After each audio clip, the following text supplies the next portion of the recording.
Hello student next जो तुहाडा lecture है CSA का बेटा मैमरी एड्रैस। ठीक है, मैमरी एड्रैस मतलब कि कोई भी स्टोरेज डिवाइस आ उन्होंने कोई ना कोई एड्रैस आप देंगे, जिवें तुहाडा भी नेम एक एड्रैस तो ही जाना जाना। Memory consist of a number of storage location. जी मैमरी है कादी कलैक्शन होंगी है, बहुत सारी जी स्टोरेज लोकेशन जिमें सैल्स कह दें। ठीक है, सैल्स एक लोकेशन होगी। Each location in the storage has a unique number.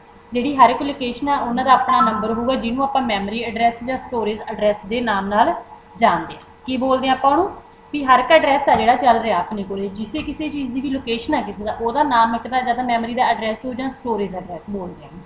ठीक है, CPU use the address bus to communicate with memory address मतलब CPU आ यूज करता एड्रैस बस की वरतों करता मतलब मैमरी एड्रैस के नाल जुड़न की।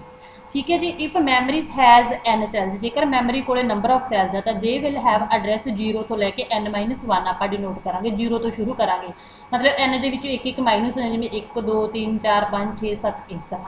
All cells in memory contain the same number of bit. जिन्ने भी सैल होंगे हर एक मतलब कि मैमरी है जी उन्होंने बिट्स जो सेम होगी। If a cell consist of a k bit जेकर वो के लेता it can hold any one of two the raise power k different bit मतलब इन्हों की अलग अलग होगी कॉम्बीनेशन। ठीक है, तो शोज करते हैं 3 different organization for a 48 bit memory. 48 bit memory के लिए आप 3 तरह दी ऑर्गेनाइजेशन यूज कर सकते हैं। जिमें बेटा फर्स्ट एड्रैस जिमें 1 2 3 4 5 ये रोज हो गया 8 बिट हो गई। ये 8 बिट की यूज की है, ये 12 बिट की यूज की, ये आप किन्ने किए गए 16 बिट हर एक एड्रैस किया गया। ठीक है, ये 16 बिट लै रहे पहले च, दूसरे 12 बिट लै रहे, तीसरे सॉरी पहले 8 बिट लै रहे। तो 3 way of organizing the 48 bit मतलब कि 48 बिट को डिनोट करने लिए आप 3 वे यूज करते हैं। देखो बेटा अपने को ये 6 आ 6 की 8 नाल मल्टीप्लाई की तो 8 6 48 हो गई, 48 बिट पूरा हो गया।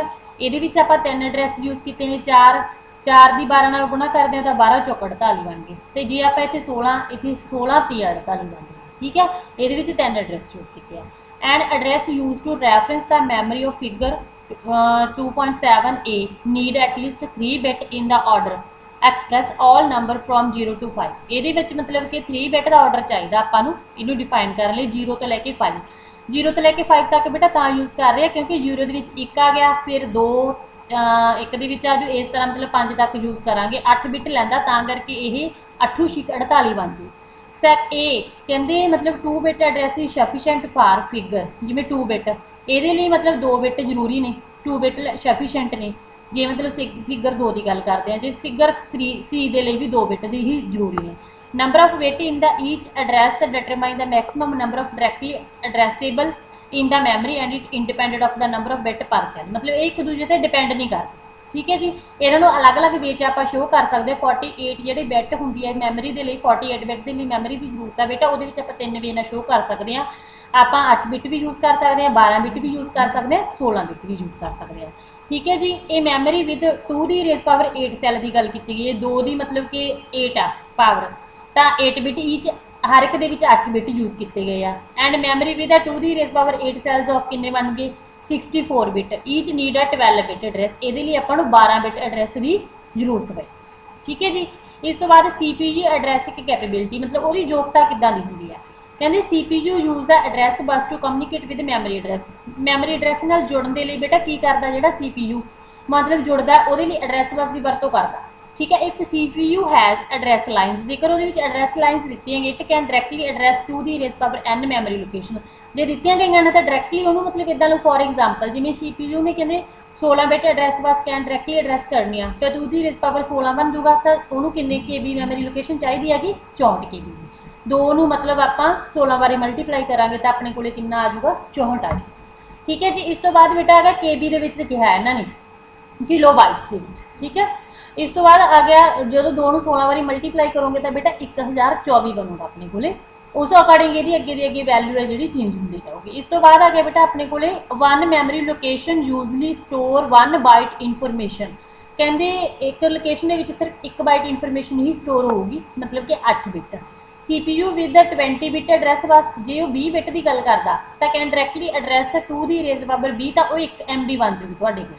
ठीक है जी, 1024 MB ਤਾਂ of the memory location similarly CPU with the 32 bit address bus can directly address ਕਰਦਾ ਤਾਂ 2 ਦੀ ਰੇਜ਼ ਪਾਵਰ 32 ਬਣ ਜੂਗੀ ਤਾਂ ਉਹ 4 GB। ਮਤਲਬ ਇਹਦਾ ਚੇਂਜ ਕਰਕੇ ਦੇਖਣਾ ਬੇਟਾ, ਇਹਦੀ ਵੈਲਿਊ ਮਲਟੀਪਲਾਈ ਕਰਕੇ ਦੇਖਣਾ ਕਿੰਨੇ ਆਪਣੇ ਕੋਲੇ ਉਹ ਬਣਦੇ ਨੇ, ਕਿਲੋਬਾਈਟਸ ਬਣਦੇ ਨੇ। ਕਿਲੋਬਾਈਟਸ ਦੇ ਵਿੱਚ ਫਿਰ ਤਾਂ ਕਰਕੇ ਇਹਨਾਂ ਨੇ 1 MB ਦੱਸਿਆ, ਇਸੇ ਤਰ੍ਹਾਂ 4 GB ਦੱਸਿਆ।